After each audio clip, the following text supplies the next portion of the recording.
안녕하세요. 이번 저널 미팅 발표를 진행하게 된 고려대학교 지능형 신경공학 연구실 소속 학석사 과정 김상록입니다. 오늘 소개드릴 논문은 Beta-Band Cortical Muscular Phase Coherence in Hemiplegic Strokes입니다. 이 논문은 2024년 Biomedical Signal Processing and Control에 게재되었으며 해당 저널은 임팩트 팩터 4.9로 엔지니어링 바이오메디컬 분야에서 Q2에 해당되는 저널입니다. 본 논문은 뇌졸중 환자의 상지운동에서 EEG, EMG 베타파 위상결합 분석을 통해 양측 운동 피질과 근육 간의 상호작용 및 신경 전도 지연을 확인한 연구로 현재 저도 뇌졸중 환자 재활과 관련한 연구를 하고 있는데 본 논문이 연구에 큰 도움이 될 것 같아 선택하게 되었습니다. 먼저 인트로 첫 번째 문단에서는 뇌졸중에 대해 소개하고 있습니다. 뇌졸중은 성인에게 장기간 장애를 유발하는 주요 원인 중 하나로 특히 상지운동 기능에 심각한 영향을 미친다고 합니다. 뇌졸중 환자의 경우 마비된 팔의 어깨를 외전할 때 어깨 근육과 함께 팔꿈치 및 손가락 근육이 비정상적으로 활성화되면서 그림에서 보이는 것처럼 움직임이 제한되고 팔을 뻗거나 손을 펴는 동작이 어렵다고 설명하고 있습니다. 또한 이런 상지운동 장애는 단순히 움직임 제한에 그치지 않고 일상생활에서 기본적인 동작을 수행하는 데 큰 어려움을 주며 삶의 질을 저하시키고 장기간 재활치료가 필요하다고 합니다. 추가로 현재 상지 신경재활과 로봇을 활용한 치료가 이루어지고 있지만 여전히 많은 환자들이 단기적인 치료만 제공받고 있어 장기적인 집중 재활의 필요성이 강조되고 있다고 합니다. 끝으로 두 번째 문단에서는 뇌졸중 재활 치료 방법들을 소개하고 있습니다. 전기자극 치료와 뇌자극 기법 등 다양한 방법이 있으며 그중 로봇 재활 치료는 환자가 독립적으로 반복 훈련을 수행할 수 있는 장점이 있다고 합니다. 또한 어깨 외전을 점진적으로 부하를 주는 로봇 기반 재활 연구에서 상지 뻗기 동작 회복에 긍정적인 효과가 보고되었고 로봇 재활에 기능적 전기 자극을 결합할 경우 상지 기능 회복 효과가 더욱 커질 수 있다고 합니다. 다음 문단에서는 뇌졸중 이후 나타나는 신경학적 현상에 대해 설명하고 있습니다. 건강한 사람 경우 팔 움직임은 주로 반대측 운동 피질에서 활성화되지만 뇌졸중 환자의 경우 마비 팔을 움직일 때 신경 가소성으로 인해 비손상 방구 운동 피질의 활성도가 증가한다고 합니다. 이러한 현상은 뇌 손상 정도와 관련이 있으며 만성 뇌졸중 환자에서 흔히 관찰된다고 합니다. 또한 이러한 현상은 어깨 외전과 팔꿈치 굴곡 근육이 동시에 활성화되는 비정상적인 근육 활성과 연관된다고 합니다. 예를 들어 좌측 그림과 같이 오른쪽 팔을 움직일 때 건강한 피험자는 좌방구의 운동 피질이 활성화되지만 뇌졸중 환자는 손상되지 않는 우방구가 활성화되면서 팔 움직임이 원활하지 않게 됩니다.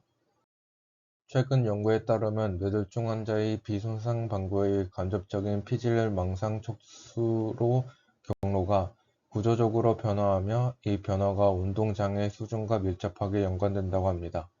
즉, 해당 경로의 사용이 증가할수록 상지운동 장애가 심해지고 회복도 불안정해지는 경향을 보인다고 합니다. 본 논문에서는 손상방구와 비손상방구에서 신경과 근육 간 신경 전달 지연을 분석하면 각 경로의 손상 정도와 신호 전달 특성을 파악할 수 있다고 설명하고 있습니다. 추가로 EEG에서의 베타 대역 활동은 물체 지향적 동작 수행과 관련된 신호이고 베타 대역은 상지 삼각근의 외전 동작과도 밀접한 관련이 있다고 합니다. 마지막으로 EEG, EMG 연결성 분석은 직접적 또는 간접적인 피질 촉수 경로 상호작용을 정량화할 수 있는 방법으로 활용된다고 합니다. 다음으로 EEG, EMG 연결성 분석 방법에 대해 설명하고 있습니다. 일반적인 방법은 이전 발표에서 소개한 것처럼 EEG와 EMG의 코헤런스 분석인 CMC를 활용합니다. CMC는 운동 피질과 사지 근육 간 결합을 정량적으로 평가할 수 있어 정상적인 상지 및 하지 운동뿐만 아니라 뇌졸중 재활 연구에도 사용되고 있습니다. 특히 상지에서의 베타 CMC는 손 움직임 과제에서 뇌와 근육 간 결합을 보여주는 지표라고 언급하고 있습니다. 뇌졸중 환자의 경우 뇌에서 근육을 제어하는 능력이 유의미하게 변화하기 때문에 회복 과정에서 CMC도 달라진다고 합니다. 손상방구의 CMC 감소는 근육 제어 손상 정도를 나타내며 CMC 증가는 상지 및 하지 운동 기능의 회복과 관련이 있습니다. 또한 CMC는 기계 보조 재활이나 BCI 기반 재활 연구에도 활용되고 있으나 논문에서는 지금까지의 CMC 연구에서 EEG와 EMG 신호가 시간에 따라 변화하는 비정상적인 특성을 충분히 반영하지 못했다고 지적합니다. 본 연구에서는 새로운 EEG, EMG 연결성 분석인 위상 동조 지표인 MPLV를 활용해 뇌졸중 환자의 손상 방구와 비손상 방구에서 뇌 활동과 근육 활동을 확인했습니다. MPLV는 기존 CMC와는 달리 동적 위상 코헤런스와 지연을 계산할 수 있다고 합니다. 먼저 연구에는 건강한 대조군 8명과 만성 편마비 뇌졸중 환자 10명이 참여했습니다. 뇌졸중 환자는 모두 한쪽 방구에만 뇌손상이 있었고 발병 후 1년 이상이 지난 상태였습니다. 상지운동 장애 정도는 풀글마이어 검사지를 통해 평가했으며 각 참가자의 정보는 아래 표에 정리되어 있습니다. 그리고 실험 전 상과 다른 우측 사진과 같이 장치에 앉아 어깨와 허리를 고정한 뒤 로봇 장치에 팔을 고정했습니다. 이 장치를 통해 어깨 외장과 팔꿈치 굴곡 토크를 측정했습니다. 뇌졸중 환자의 경우 마비팔을 사용했고 대조군은 무작위로 한쪽 팔을 선택해 실험을 진행했습니다. 데이터 수집 단계에서는 먼저 어깨 외전의 MVT를 측정했습니다. 그 다음 참가자들은 팔을 들어올리는 어깨 외전 과제를 총 25 트라이얼을 수행했습니다. 각 트라이얼은 사전에 측정한 MVT의 20%를 10초 동안 유지했고 피로를 줄이기 위해 각 트라이얼 이후 1분간 휴식을 취했습니다. 이때 EEG는 32채널로 기록됐고 EMG는 손각근에 부착한 2개의 전극으로 측정되었습니다. 전처리 단계에서는 먼저 EEG는 재참조 후 운동 피질 전극인 C3와 C4가 선택되었고 EMG는 두 전극의 값을 서로 빼서 하나의 채널 신호로 변환되었습니다. 이후 모든 데이터는 전력선 잡음을 제거하기 위해 노치 필터링 후 운동 수행과 관련된 베타 대역으로 밴드패스 필터링 되었습니다. 마지막으로 잡음이 있는 트라이얼은 제거되었고 남은 데이터는 1초 단위 에폭으로 나뉘어 참가자당 최대 250 에폭을 얻었습니다. 전처리가 끝난 데이터는 손상 방구 및 비손상 방구와 손각근 간의 MPLV를 계산하는 데 사용되었습니다. MPLV는 두 신호 간 위상 동조 정도를 정량한 지표로 0에서 1 사이의 값을 가지며 값이 1에 가까울수록 EEG와 EMG가 위상적으로 강하게 결합되어 있음을 의미합니다. 먼저 첫 번째 식은 MPLV를 계산하는 수식입니다. 간단히 설명드리면 각 트라이얼을 1초 단위로 잘라 얻은 에폭에 대해 베타 대역의 EEG와 EMG의 순간 위상을 계산하고 이를 식에 대입하면 각 타임 포인트에 대한 MPLV 값을 얻을 수 있습니다. 이와 같이 각 시점별로 계산되는 MPLV는 코헤런스 밸류 시계열 데이터, 즉 CB 시계열 데이터가 됩니다. 이때 CB 시계열을 얻기 위해 반응 딜레이 값이 필요한데 본 연구에서는 EMG 신호를 0에서 120ms 범위에서 각 0.5ms 간격으로 지연시키면서 MPLV 평균값을 계산하고 평균값이 가장 큰 경우를 반응 딜레이로 정의했습니다. 이렇게 계산된 딜레이는 EMG에 적용해서 EEG와 EMG 간 CB 시계열을 최종적으로 산출했습니다. 즉, 뇌에서 발생한 움직임 관련 신호가 신경 경로를 따라 근육에 도달해 수축 반응을 일으킬 때까지 딜레이가 존재하는데 본 연구에서는 이 딜레이 시간을 EEG와 EMG 사이의 위상 동조 패턴을 분석해서 역추적해 산출했다고 보시면 됩니다. 다음으로 이렇게 얻은 CB 시계열의 유효성을 검증하기 위해 EMG 데이터를 무작위로 섞어 EEG와 짝지은 뒤 평균 CB를 계산하는 과정을 만번 반복하여 평균 CB 값의 확률 분포를 만들고 이를 바탕으로 CB 시계열의 95% 유의성 기준값을 설정했습니다. 마지막으로 각 참여자에 대해 대내 방구 활동 우세성을 정량하는 LI 지표를 계산했습니다. 이 지표는 방구별로 산출한 CB 시계열을 각각 평균한 뒤 두 번째 식에 대입하여 계산했습니다.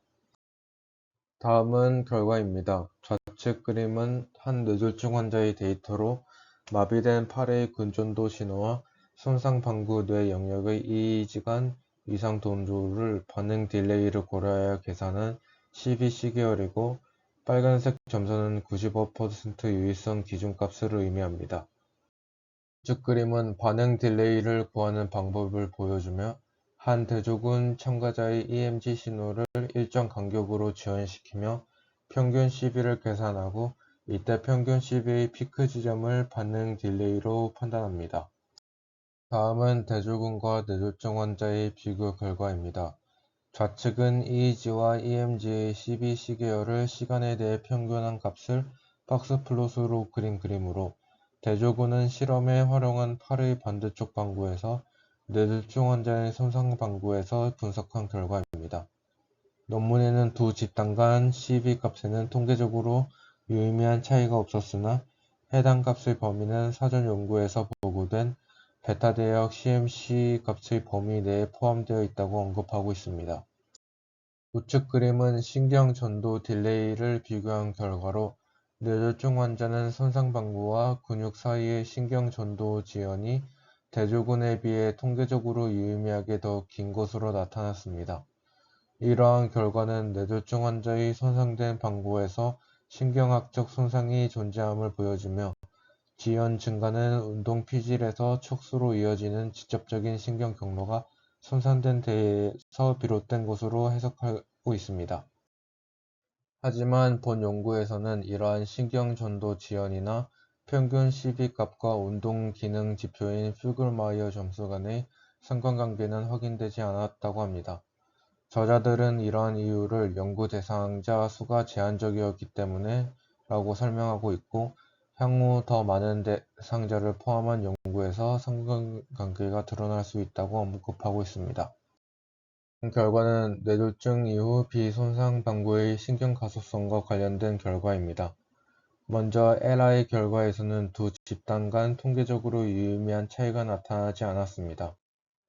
하지만 어깨 외전 과제 수행 동안 대조군의 동측 방구와 뇌졸중 환자의 비손상 방구 운동 피질을 비교했을 때 평균 CB값, 95% 유의성 인계값 이상 비율, 인계값 이상 면적 세 가지 지표 모두에서 뇌졸중 환자가 대조군보다 유의미하게 높은 값을 보였습니다. 이는 만성 뇌졸중 환자의 비손상 방구 운동 피질이 전상인의 동측 운동 피질과 비교했을 때 과제 수행 중 베타 대역에서 뚜렷하게 다른 양상이 보인다는 것을 의미합니다. 논문에서는 이러한 차이를 뇌졸중 이후 만성기의 비손상 방구가 마비된 팔의 운동 조절에 점차적으로 더 많이 관여하게 되는 신경학적 적응으로 해석하고 있습니다. 마지막 결과로 대조군 경우 동측 및 반대측 운동 피질 간 95% 유의성 인계값 이상 비율을 비교했을 때 반대측 운동 피질이 통계적으로 유의미하게 더 높게 나타났습니다.